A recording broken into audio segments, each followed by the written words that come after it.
আজ পানিহাটিতে বিজেপি প্রার্থী অভয়ের মা রত্না দেবনাথের নির্বাচনী জনসভাতে ভারতবর্ষের প্রধানমন্ত্রী নরেন্দ্র মোদীজি রত্না দেবীর মাথায় হাত রেখে আশ্বস্ত করেছেন যে আগামী 4 মে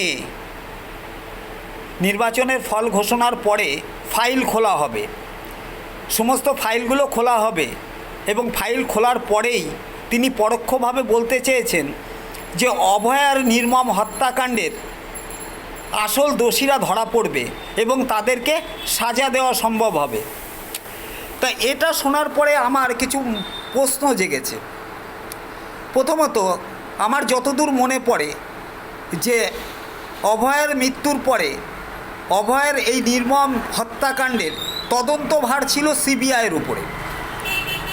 সুদীর্ঘ 56 দিন বিভিন্ন তথ্য অনুসন্ধানের পরে সিবিআই যে তথ্য সম্মিলিত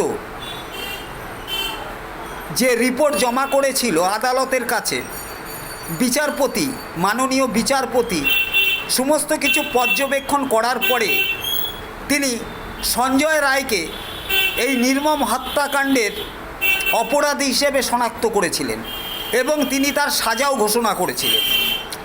তা যাই হোক, আমার প্রশ্নটা ঠিক এই জায়গাটায় যে প্রধানমন্ত্রী, ভারতবর্ষের প্রধানমন্ত্রী, যশস্বী প্রধানমন্ত্রী, তিনি বলেছেন 4 মের পরে ফাইল খোলা হবে। তা সিবিআই বিভিন্ন তথ্য অনুসন্ধানের পরে যে রিপোর্ট বা যে তথ্য সংযুক্ত ফাইল আদালতের কাছে পেশ করেছিল, তা মাননীয় বিচারপতি সেই ফাইলটা কি খুলেও দেখেনি?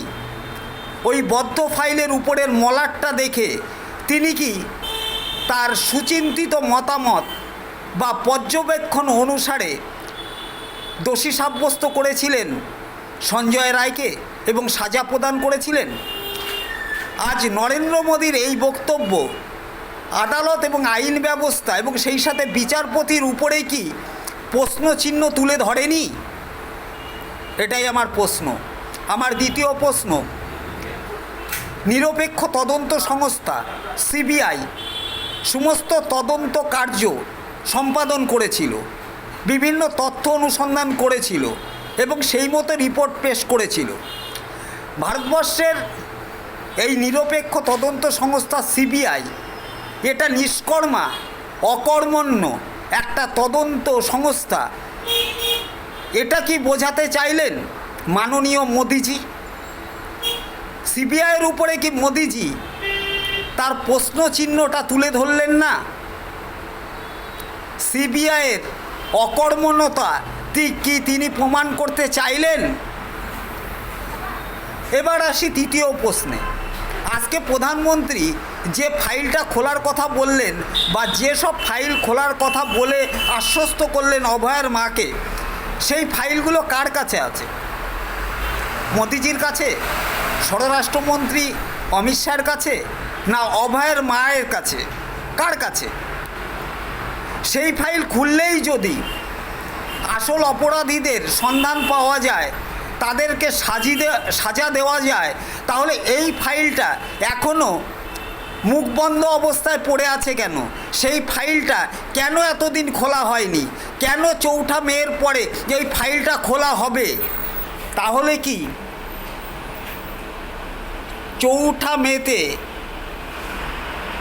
অভয়ের মা রত্না দেবীকে জেতানোর জন্য শুধুমাত্র সিম্প্যাথি, মানুষের সিম্প্যাথি পেয়ে বাংলার বুকে বিজেপির শাসন ক্ষমতা প্রতিষ্ঠিত করার জন্যই সুপরিকল্পিতভাবে এই ফাইলটা এখনও পর্যন্ত বন্ধ অবস্থায় আছে? আমার প্রশ্নটা কি অযৌক্তিক? যারা শুনছেন, যদি মনে হয় অযৌক্তিক, আমার সমালোচনা করবেন, আমি মাথা পেতে নেব। সেই ফাইলটাই যদি 4 মের পরে খোলা যায়, সেই ফাইলটা আজ থেকে 6 মাস আগে খোলা গেল না কেন?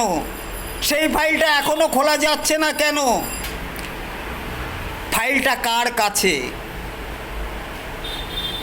অভয়ের মা রত্না দেবী বিজেপি প্রার্থী হবে। সারা বাংলা অভয়ের প্রকৃত খুনিদের জন্য প্রকৃত খুনিদের শাস্তির জন্য আলোড়িত হবে, ঠিক সেই সিম্পেথি আদায় করার জন্য বা সেই ক্লাইম্যাক্সটা বজায় রাখার জন্যই কি অভয়াকে নিয়ে রাজনীতি করার জন্যই কি ফাইলটা বন্ধ আছে এখনো? মাননীয় প্রধানমন্ত্রী মোদিজি, ভারতবর্ষের গণতান্ত্রিক রাষ্ট্রে, গণতান্ত্রিক শাসন ব্যবস্থায় আপনি সর্বোচ্চ ব্যক্তি, শাসন ক্ষমতার অধিকারী, কিন্তু সাংবিধানিক প্রধান ব্যক্তি দেশের রাষ্ট্রপতি। আপনি আইন বা আইনগত শাসন ক্ষমতার অধিকারী নয়, বিচার করার কোনো অধিকার আপনার নেই। অতএব আপনি বিচার করতে পারেন না। তাই প্রথম দফা নির্বাচন হয়ে গেছে, মানুষ জুমলার বিরুদ্ধে রায় দিয়েছে, মানুষ বাংলা এবং বাংলাভাষীদের বিরুদ্ধে যারা সর্বদা তৎপর তাদের বিরুদ্ধে রায় দান করার জন্য উন্মুখ হয়ে আছে, কিন্তু জুমলাবাজি চলছে। আমি জানি 29 তারিখ দ্বিতীয় দফা নির্বাচন অর্থাৎ শেষ দফা নির্বাচন অবধি এই জুমলাবাজিটা চলবে, অভয়ের নামে সিম্পেথি চলবে, বাংলার মানুষকে ভুল বোঝানোর চেষ্টা করবে। তবু আমি আজ যে প্রশ্নগুলো তুলে ধরলাম সেই প্রশ্নগুলোর জানি আপনারা কেউই সঠিক উত্তর দিতে পারবেন না। তার কারণ রাজনীতিটা হচ্ছে সিম্পেথির রাজনীতি, ক্ষমতা লাভের রাজনীতি, জুমলাবাজের রাজনীতি, যে রাজনীতি শুধুমাত্র বাংলার ক্ষমতা দখলের রাজনীতি, যে রাজনীতির সাথে বাংলার মানুষের পরিষেবা দেবার কোনো সম্পর্ক নেই, বাংলার উন্নয়নের কোনো সম্পর্ক নেই।